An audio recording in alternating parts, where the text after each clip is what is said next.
భగవద్గీత ద్వితీయ అధ్యాయము 39వ శ్లోకము పార్ట్ 1.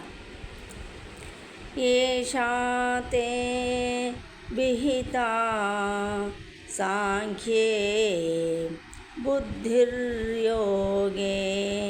త్విమాం శృణు బుద్ధ్యా యుక్తో యయా పార్థ కర్మబంధం ప్రహాస్యసి.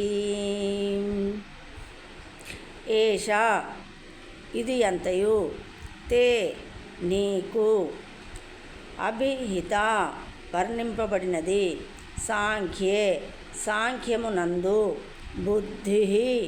బుద్ధి యోగే ఫలాపేక్ష లేని కార్యమునందు తు కాని ఇమాం దీనిని శృణు వినుము బుద్ధ్యా బుద్ధితో యుక్త కూడిన వాడవై యయా దేనిచే పార్థ ఓ కృతకుమారా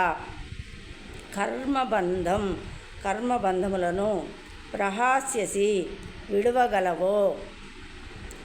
ఇంతవరకు నేను సాంఖ్యమును అనుసరించి ఈ ఆత్మజ్ఞానమును నీకు వివరించి తిని ఇప్పుడు దానిని ఫలాపేక్ష లేనటువంటి కర్మరూపమున వివరించెదను వినుము. ఓ కృతకుమారా, నీవు అట్టి జ్ఞానమును అనుసరించి వర్తించినచో కర్మబంధముల నుండి విముక్తుడవు కాగలవు. భాష్యము. వైదిక నిఘంటువైన నిరుక్తి ననుసరించి సాంఖ్యము అనగా సంపూర్ణంగా వివరించునదని అర్థము. సాంఖ్యము అనునది ఆత్మ యొక్క వాస్తవ స్వభావమును వివరించు తత్వము. యోగ అనగా ఇంద్రియముల నియంత్రణను కూడియుండును. ఇక్కడ యుద్ధము చేయరాదనడి అర్జునుడి ప్రతిపాదన ఇంద్రియ తృప్తికై ఆధారపడి ఉన్నది. ధృతరాష్ట్రుని పుత్రులైన తన సోదరులను బంధువులను యుద్ధములో జయించి రాజ్యమును అనుభవించుట కంటెను వారిని యుద్ధములో వధింపకుండుట తనకు అధికమైన ఆనందమును కలుగజేయునని భావించుట చేతనే అతడు తన ప్రధాన ధర్మము విస్మరించి యుద్ధము నుండి విరమింపగోరెను.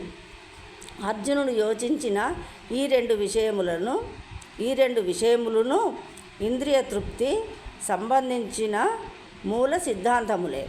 వారిని జయించుటచే కలిగడి ఆనందము మరియు వారిని సజీవులుగా చూచుటచే కలుగు ఆనందమును రెండును కూడా జ్ఞాన ధర్మములను త్యజించి దేహాత్మ బుద్ధి సిద్ధాంతముపై ఆధారపడి ఉన్నవి.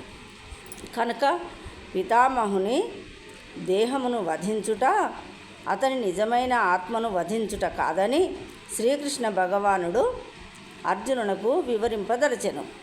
జీవులందరూ ఆత్మస్వరూపులైనందున తాను మరియు ఇతరులందరూ శాశ్వతముగా వ్యక్తిత్వము గల వారిగా అన్ని వేళల భూత భవిష్యత్తు వర్తమానములందు కొనసాగగలరని భగవానుడు వివరించెను.